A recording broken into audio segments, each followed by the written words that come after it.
এতিয়া মানে আমি মানে এতিয়া ভাত খাবৰ কাৰণে লৈছোঁ।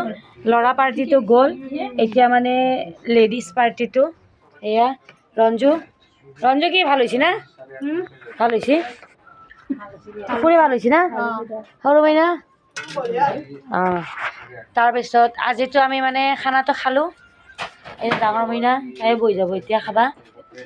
খানাটো খালোঁ, কিন্তু আমাৰ মানে এতিয়া জ্বলাবৰ কাৰণে মেজি নাই।